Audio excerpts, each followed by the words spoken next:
Tea and Lipton Soup present Inner Sanctum Mysteries.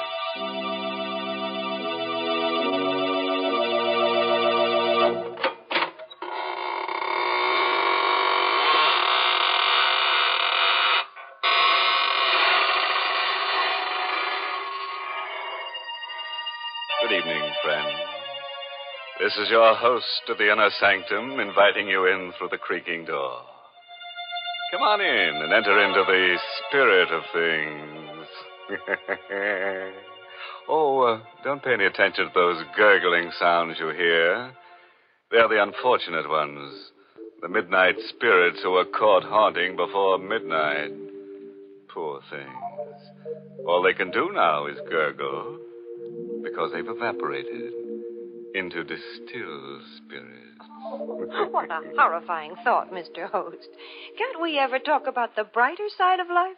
Well, don't forget, Mary, murder is my business. Well, thank goodness it isn't mine. And right now, I'd much prefer to talk with our Lipton listeners about something more conducive to happy spirits. I mean, a cup of hearty, piping hot Lipton tea. You know, it's really wonderful, the extra delight you get from this superb tea, friends. And the reason is simply this. Lipton's grand brisk flavor.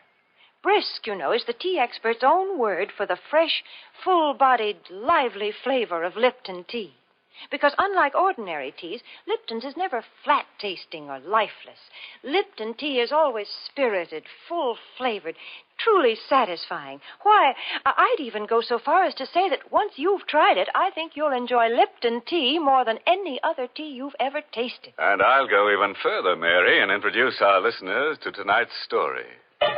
It's an original radio play written especially for Inner Sanctum by Emil Tepperman and starring Richard Widmark in the role of Alex Gregory. It's about a man who became master of a secret so fearful that it could never be revealed to any mortal, living or dead.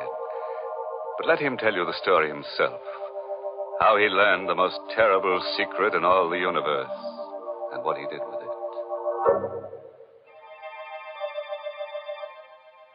It was an evening in September, the 15th to be exact, when I first learned of the existence of Elixir Number 4.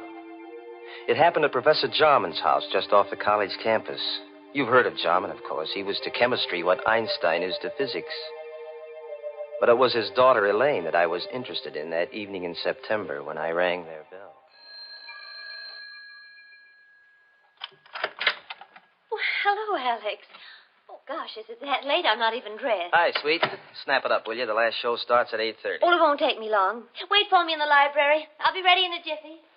I knew my way around the house. I went into the library, and the first thing I noticed was that the door to Professor Jarman's private study was ajar.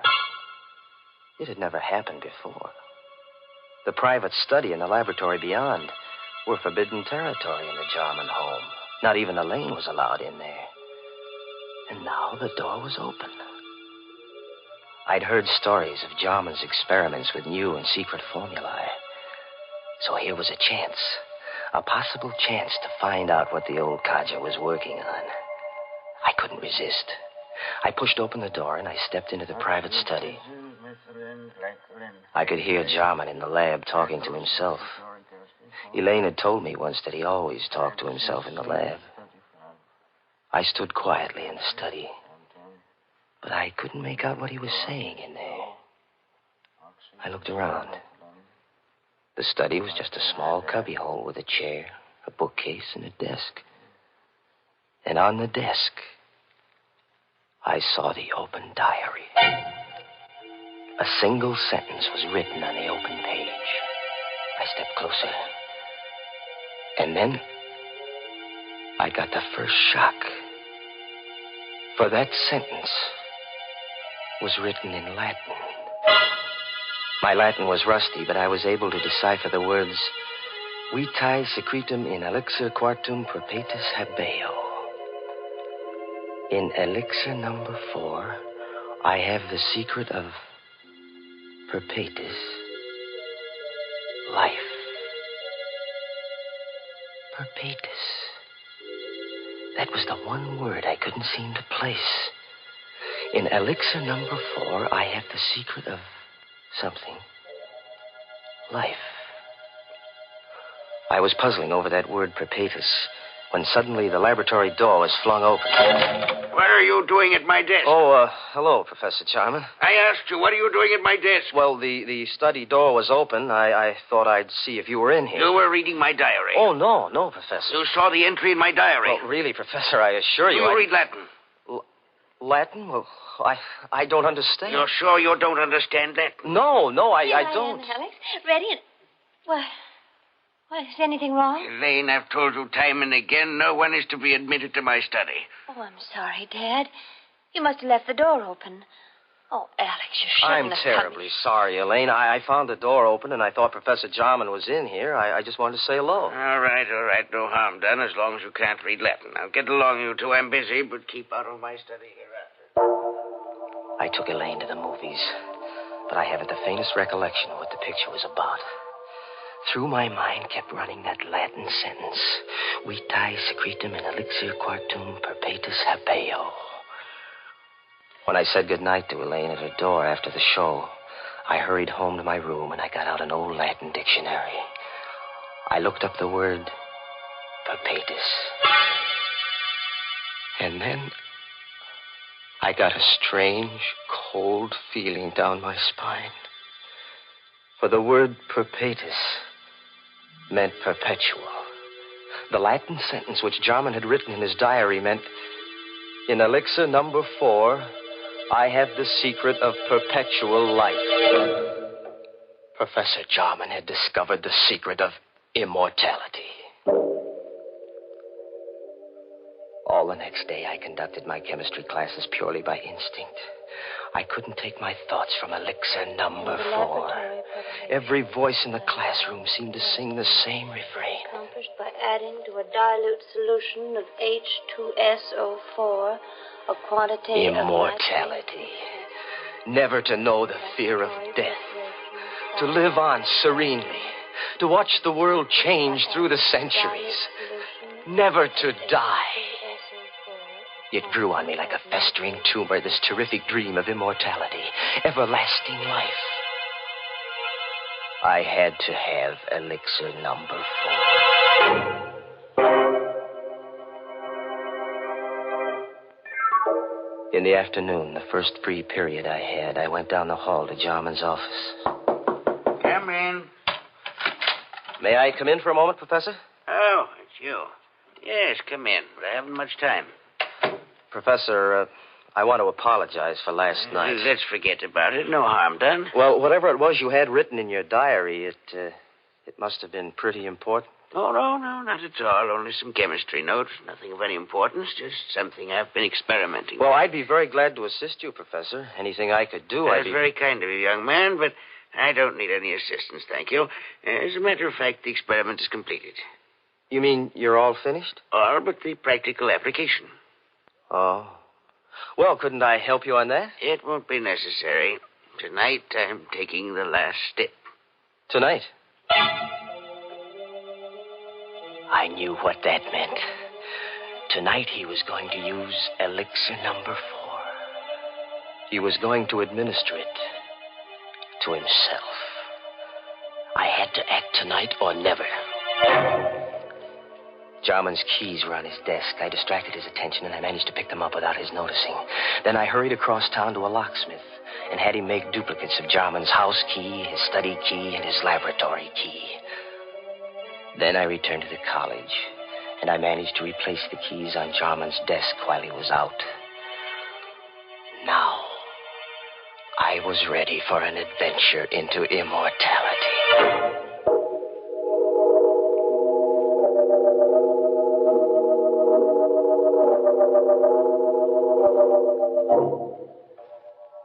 At 8:30 that evening, I let myself into Jarman's house, opened the study door, and stepped quietly over to the laboratory.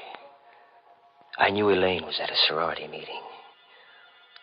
The professor and I were the only ones in the house. Jarman was standing at the lab table with his back to me, talking away to himself. There was a small vial on the table, Elixir number and a 4, hypodermic syringe alongside an it. equal quantity administered yesterday will be sufficient. At my age, since my blood is too thin, I require the additional dose. But a younger man would need only one injection to cause the necessary type change in his blood. Who's that? Good evening, Professor Jarman. I hope I'm not interrupting. What are you doing here? How did you get in? So Elixir Number 4 changes the bloodstream, huh? What do you want in here? Quit stalling, Professor. I know what Elixir Number 4 is. Oh. So this is it. Elixir Number 4. Careful. Don't spill it. How much of this stuff have you got? That's all there is. 5 cc's. You mean you haven't got any more? It took me 5 years to distill 10 cc's. Before that, I experimented for 10 years. I failed 3 times. And this is your 4th try, huh? Elixir Number 4. And there isn't any more of it? It will take me 5 years more to make up another bat. Please be careful. Don't drop it.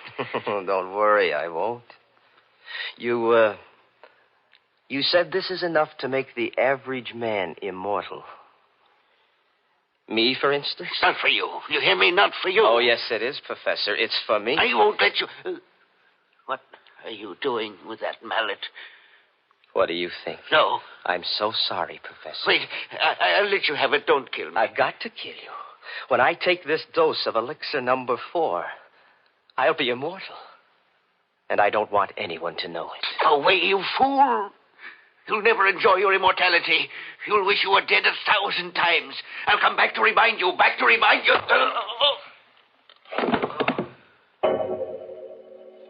I didn't hit him hard enough to kill him. That wasn't part of my plan. But when he lay unconscious on the floor, I searched among the chemicals until I found what I wanted. I mixed some chemicals in a test tube, and I watched the fumes forming. Then I held the test tube against Jarman's mouth, forcing the deadly gas into his lungs. When I was sure he was dead, I wiped the tube clean of my fingerprints and put it back in the rack.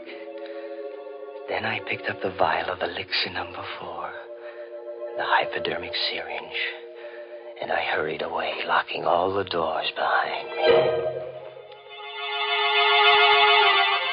As soon as I got home, I filled the hypo with Elixir Number 4, and I gave myself the injection.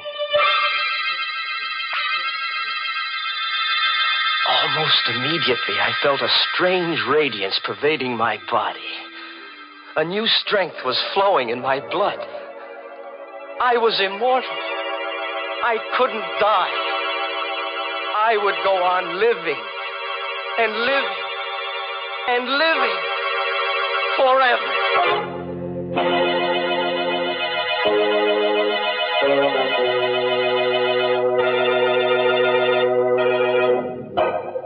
Hey, what's going on here?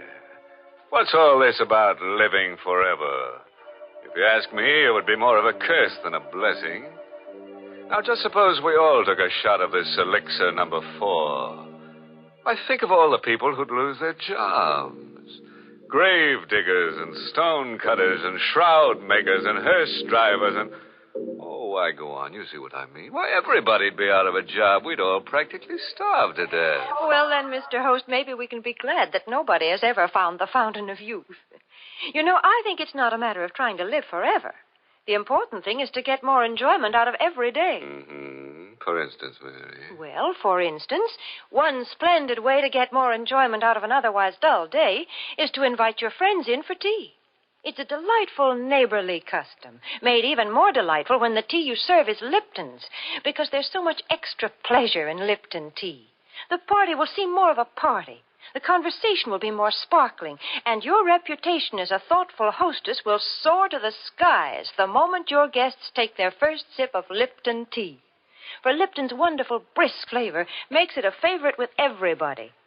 So when friends drop in for tea, or the family gathers around the dinner table, serve them Lipton's, tea at its delicious best. And now let's get back to our story. We're all anxious to see what this fellow Alex does with his secret of perpetual life. Just imagine. A man with all that time on his hands. Time to kill. And kill.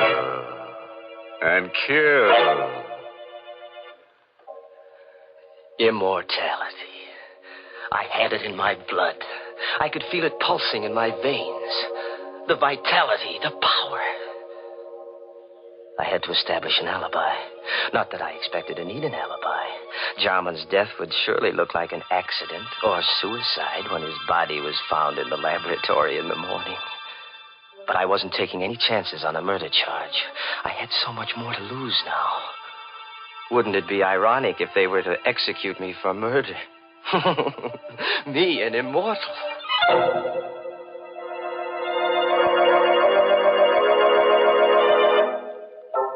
Next morning, I stopped at Jarman's house and rang the bell. I knew Elaine must have gone right to bed when she returned from the sorority meeting last night, because she never disturbed her father when he was in the lab. But now, when she discovered that he hadn't been to bed all night, she'd want to investigate. And I wanted to be there when the body was found. Oh, good morning, Alex. Hello, sweet. What's wrong? You look worried. Come on in. Alex, I am worried. Dad's still in the lab. He didn't go to bed last night. Well, what of it? He must be working on something big. No, I'm afraid something's happened. I knocked at the door just now, and there was no answer. The door was locked? Well, yes, but I have a pass key. I wonder if I ought to use it. Well, of course you should. Well, please, Alex, you come with me. Of course, darling. Together, we opened the laboratory door. I was all set to act horrified when we discovered the body on the floor. But there was no need to act. I was horrified. For the lab was empty. There was nothing on the floor. The body of Professor Jarman was gone. I don't know for how many hours after that I walked the street, confused and frightened and uncomprehending. I tried to reason it out. How Jarman's body had walked out of that lab. There was only one solution. Jarman had already taken one dose of Elixir Number 4. It must have counteracted the poison that I'd forced into him. He must have gotten up and then walked away. But where? And why? I recalled what he'd said before I hit him with the mallet. Yes, I could hear his voice faintly strumming at my brain. You'll never enjoy your immortality. You'll wish you were dead 1,000 times. I'll come back to remind you.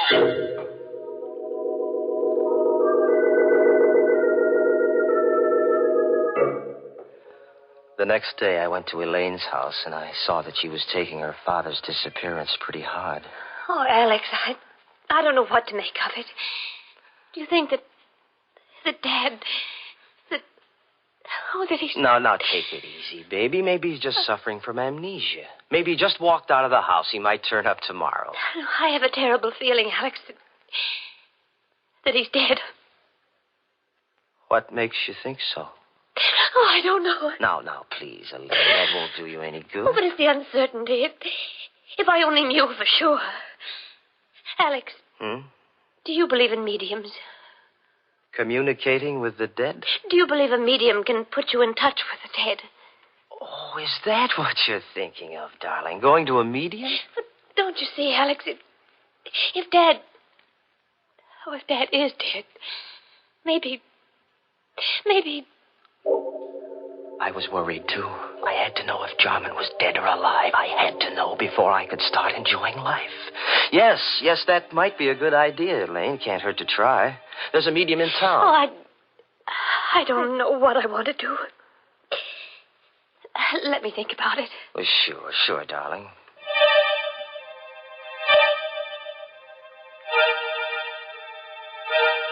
In the days that followed, I began to doubt whether I really was immortal. Was Elixir Number 4 really the elixir of life? Was I really going to live forever? If there was only some way to prove it.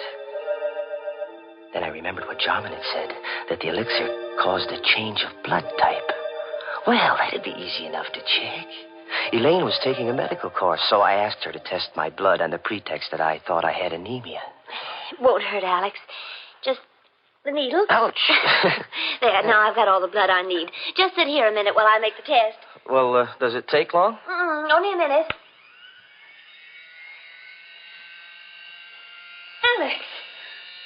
She was excited. There was something different about my blood then. Alex. Alex, come here quick. What? Look. Oh, look, Alex. I can't be mistaken. Your blood. It's a new type. Elaine couldn't get over the discovery that my blood was a new type. I'd asked her not to tell anyone about my new blood type, but I knew she wouldn't be able to keep the secret for long. And once it got out, people might begin to suspect what I already knew for sure, that I was immortal. Oh, I couldn't afford to have that known, because then everybody in the world would be envious of me. They'd hate me, too, because they'd know I could go on living long after they were dead. Oh, no. No, it had to be a secret forever. No one in the whole world must know, except myself. And the only person who could spill the secret now was Elaine. So, there was only one thing to do. Elaine furnished the opportunity herself the next day. Alex, I've been thinking about that medium. I've got to know if Dad is alive or dead. All right, whatever you say, darling, if it'll make you feel any better. I'll go with you, of course. Just the two of us, huh? We made a date to go to the seance that evening, and I made my plans accordingly.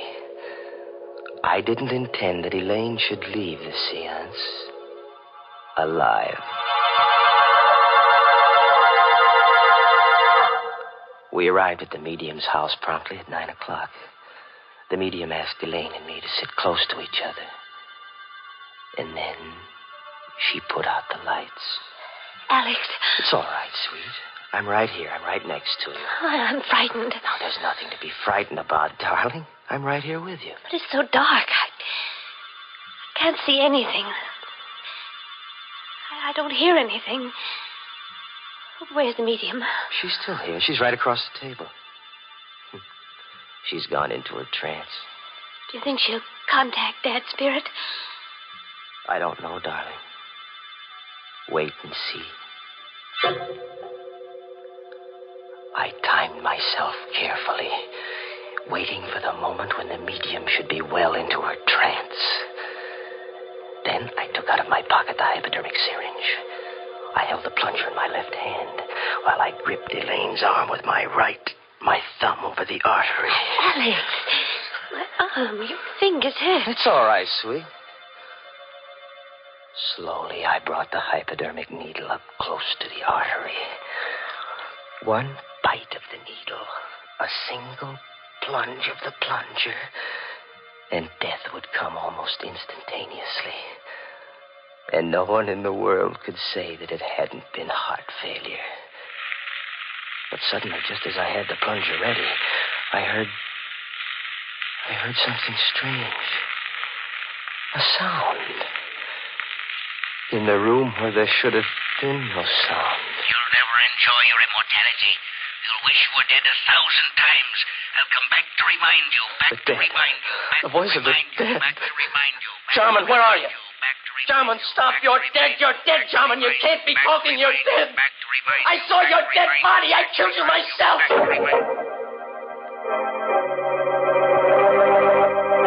Suddenly, the lights flashed up. The room was full of police. Arrest him, officer. He killed my father. You heard his confession. That voice. That was Dad's voice, Alex. A recording. What? A recording? That's why he always talked to himself in the lab. He had a wire recording machine. He talked while he carried on his experiments so that there'd be a permanent record. The wire recorder picked up everything that was said in the lab the night you killed him. But we could never have proved it was your voice in court if you hadn't confessed just now. Yes, but the body. I found Dad dead that night when I got back from the meeting. And I hid the body until I could find his murderer. And now, Alex, I found him.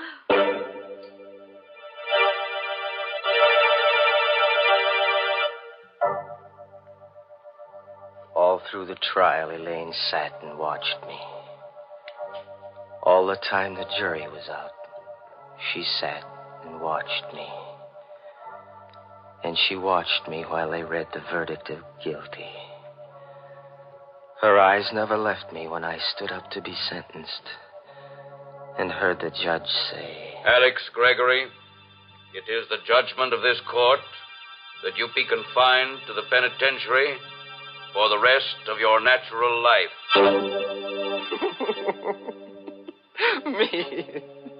Me of all people. Me sentenced to imprisonment for life. Me in whose veins runs the precious Elixir Number 4. Imprisonment for the rest of my natural life, which means forever.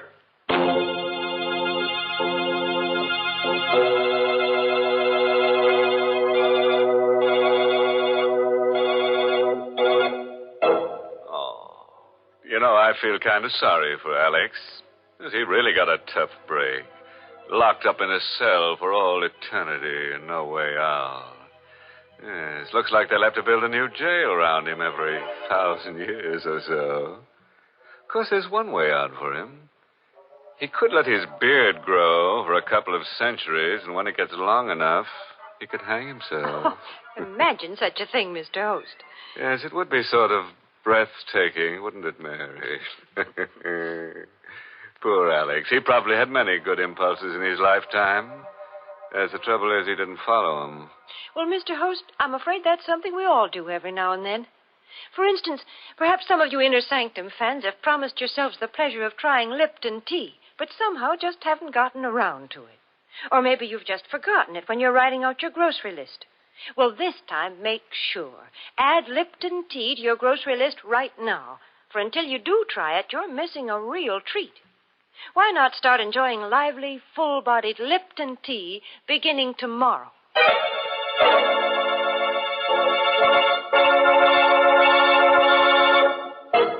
And now, friends, before I say goodnight, here's a pleasant bit of philosophy. Biologists tell us that all life starts in a little cell, and for convicted murderers, it ends there, too. Oh, by the way, this month's Inner Sanctum mystery novel is Death in the Limelight by A.E. Martin. And next week's Inner Sanctum story, brought to you by the makers of Lipton Tea and Lipton Soup, and directed by Hyman Brown, next week's story is called You'll Never Escape. So, if you feel in a capturing mood, join us next Tuesday. Until then, good night. Pleasant dreams.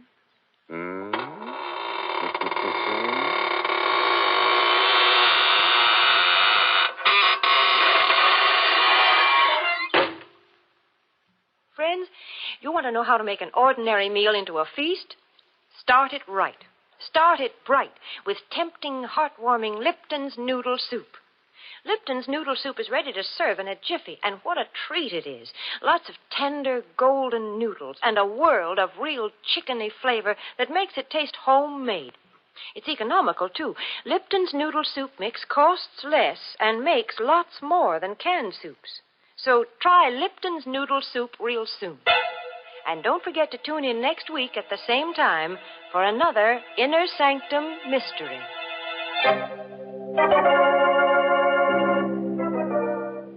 This is CBS, the Columbia Broadcasting System.